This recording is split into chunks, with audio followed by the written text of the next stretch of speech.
say much for her taste or her wisdom, two things she usually took great pride in.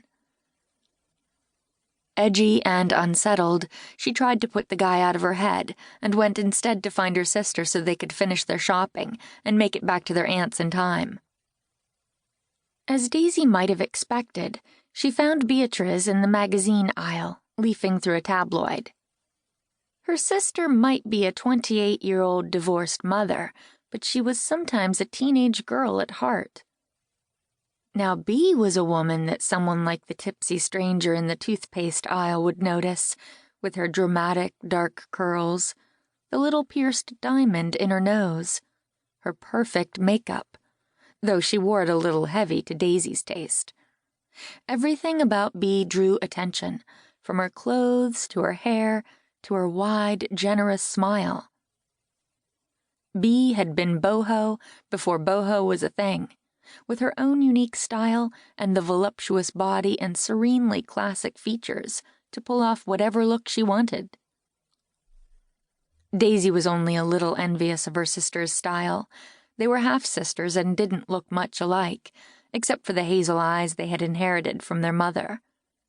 Daisy's stick-straight hair was lighter, a boring chestnut color, and she wore it in a shoulder-length classic bob, using hair bands or pulling it up into an updo to keep it out of her face while she worked. She looked down at her own respectable 3-year-old summer dress and matching sandals. She dressed for comfort and ease, not fashion, fully aware that she often looked like somebody's boring aunt, which she supposed she was, since Bea's daughter, Mari, was her niece. So why had the man with the delectable accent even noticed her, let alone stared at her like he was hungry? It didn't matter. She would likely never see him again. The tourist season on the Northern California coast never really ended, but August was particularly crowded. Tourists rarely stayed long. He would probably be gone by Monday. She didn't miss the fact that her sister's arms were empty and there was no cart in sight. You were supposed to be picking up the birthday cake and the candles. She had a sinking suspicion they were going to be late. Sorry, I got a little distracted by this. She flipped up the magazine so Daisy could see the cover. There, in vivid color, was a picture of one of the most famous men in the country, looking tortured and sexy. Lean, tattooed, dangerous. Above his photograph read the headline in huge type: "Cruise in seclusion after attack by crazed fan."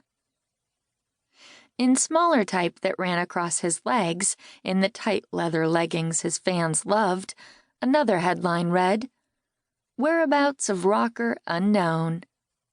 They've done a 2-page spread on it. Bea flipped the magazine around so Daisy could see a scattering of several other pictures, one that looked like a grainy picture of Cruz on an ambulance stretcher, and another of a man whose face she couldn't see, slumped against a gray wall and holding his hands against his abdomen, a red stain spreading out across his shirt. She couldn't read the caption from where she stood. Was that the assailant or the mysterious man who had rushed to the rescue? The attack on hometown boy Cruz Romero had been the talk of Cape Sanctuary since it happened, a week earlier. People were talking about it everywhere she went in town.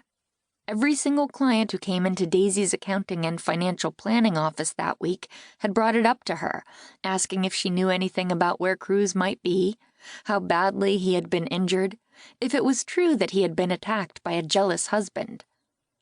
She imagined Bea had it much, much worse. Cruz was her ex-husband, after all. Still no word? Bea shook her head.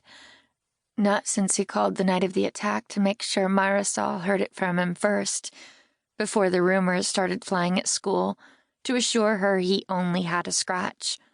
He was rattled and didn't make much sense. That's understandable.